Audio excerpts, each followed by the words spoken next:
Leon Edwards has just absolutely got decimated by Sean Brady. What can I say, dude? I predicted it. If you guys watched my YouTube video, you would have known I went 3-0 in my predictions in my YouTube videos. So, I'm the best predictor on YouTube today. We're going to be talking about Leon Edwards' championship reign because at the end of the day, he was never that good. And it's been proven, dude, because anytime he went against a legitimate grappler, a hands-on grappler, like Belal Muhammad or Sean Brady, he crumbled, Kamaru Usman tested the waters with striking in their fights, and that's what cost it him. Colby Covington was washed, let's be honest. But we'll get into that a little later. Let's talk about UFC London for now. In the main event, Sean Brady ragdolled Leon Edwards for 3.5 rounds. It was such a good hate watch session. And, yeah, man, Sean Brady, who knows what's next for him. I'm going to be matchmaking in a video or two, so we'll see how that goes. But the co-main event, a lot of people are saying the co-main event was a robbery. Jan Blachowicz versus Carlos Ulberg. I don't think this is a robbery, dude. I think Carlos Ulberg just did about enough to win it with the calf kicks, with the jabs. He was just a little bit more active than Jan. Sure, Jan maybe sometimes landed the bigger punches in the rounds, but I just think Carlos Ulberg did enough, dude. He was more active. And when Jan Blachowicz is looking slow, looking tired, dude, the judges are going to lean towards Carlos Ulberg. I knew Carlos Ulberg was going to get the win, dude. I didn't think the judges were going to give it to Jan Blachowicz. He's old. There was some dodgy calls on this card. We'll talk about that, like Mick Parkin versus Marcintai. Dude, that was a robbery, dude. Mick Parkin, he didn't even act mad, though. He was happy with the robbery, dude. I don't know. Where's his passion, dude? Like, that was a clear robbery, and bro just accepted it. I have no idea why. In the featured fight of the night, though, we did have Gunnar Nelson taking on Kevin Holland. This was my fight of the night, dude. This was a really fun fight, We had an iconic Kevin Holland clip farming moment, dude, where he just stared at Gunnar Nelson when he was picking him up. That was funny. Also, Kevin Holland knocked him down in the first round, and let's just say Kevin Holland is a little bit of wasted potential, dude. I am so high on Kevin Holland, and I think I'm gonna start riding that train. Me and Kevin Holland had a love-hate relationship. The last couple fights, I haven't been rooting for him, but I really like him, and I feel like he's such wasted potential. So I'm gonna make a video about him probably tomorrow. He's so much wasted potential. In terms of other things that happened on this card, there wasn't much. We had Nathaniel Wood defeating Morgan Charreri, if that's how you say the kid's name. He's a hyped up prospect with 11 losses. That just sums it up. Morgan Charreri. Nathaniel Wood looked decent. Molly McCann retired, if anyone cared, dude. Her opponent, Alexi Thanara, I think that's her name.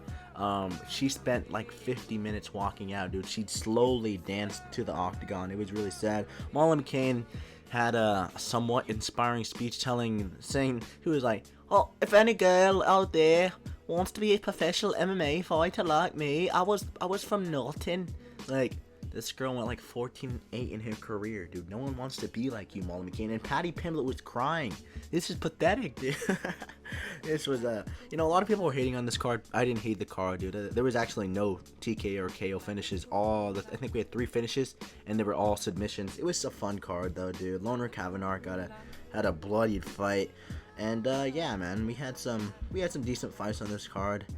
And now let's talk about the fraud, the one who you clicked on the video for, Leon Edwards. Because if I'm being honest, dude, he's a fraud. I've never thought Leon Edwards has been good. I've watched Leon Edwards all the way back to his fight with, I think Vicente Luque back in 2017. And I've never liked him, dude. He's always been a boring fighter. Leon, he has 2 finishes in his entire UFC career, dude, and one of them was a fluke KO. Let's talk about that KO, though. The first Masvidal fight. Actually, we'll go a fight before that. When he got rocked by Nate Diaz flipped him off, went for the clip instead of finishing him.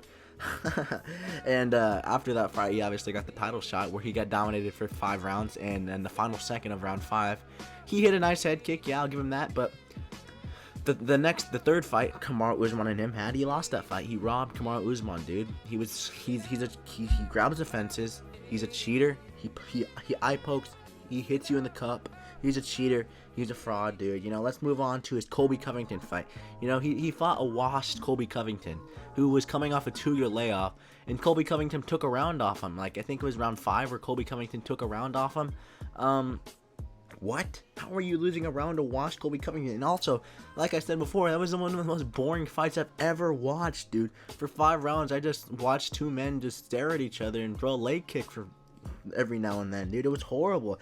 After that, After that, he lost to Bully B. Dude, Bully B decimated this guy. Both of these guys' losses, I think he has like 2 losses in the last like 10 years.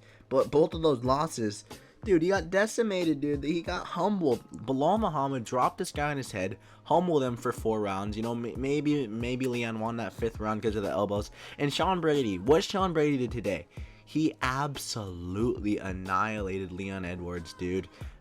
He for 3 rounds, he outstruck Leon Edwards. He was just so much better than him, dude.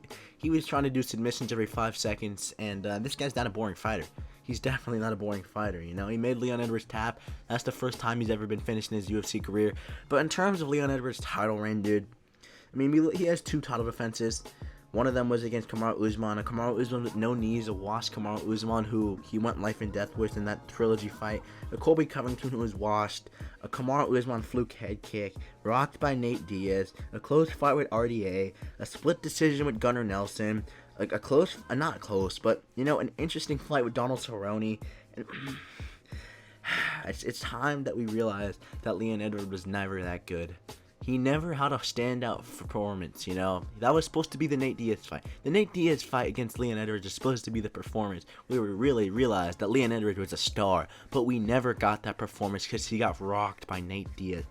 There has not been a fight in the UFC where Leon Edwards completely pieced up his performance and really, there's not been a fight where Leon Edwards showed his full potential and just pieced up his opponent, landed body kicks, landed leg kicks, jab, right, crosses, perfect combos. We've never seen that, you know. We've seen that with Sean O'Malley against Chito Vera, Rickus versus Sean Strickland. We've seen Tom Aspinall versus Volkov versus Marcin Tybura versus Curtis Blades in these performances where they just stand out so well, but we have never seen that with Leon Edwards, dude. Leon Edwards has had a close fight. Every single one of his championship fights, he was either losing at some point or it was close. And he's a fraud. He's nowhere near Kamaru Usman. He's nowhere near even, you know. I want to preface something too. Belal Muhammad is higher ranked in the GOAT welterweight list than Leon Edwards is. You look at Belal Muhammad's resume, who actually has a good resume, dude. He beat Leon Edwards. He beat Sean Brady. That win is gonna age well. He beat Gilbert Burns. He beat Vicente Luque. He beat Wonderboy. He beat Damian Maia. He has a good resume, dude, and he's going to beat JDM. He's going to beat JDM at UFC 315, and I'm genuinely excited for that. I'm very high on Shavkat, dude. I'm sorry, not Shavkat, Belal Muhammad. I'm very high on Belal Muhammad, and I'm excited to see what this kid can do. He decimated Leon Edwards. Leon Edwards' career is done. If you're asking me what I think Leon Edwards should do from here, retire. You know, he's only like 32, which is sad, but what is he supposed to do? You know, I'll make a matchmaking video in a couple days. We're going to matchmake some welterweights, and yeah, man, thank you much for watching, and I'll see you guys in the next one. Octagon Outpost out.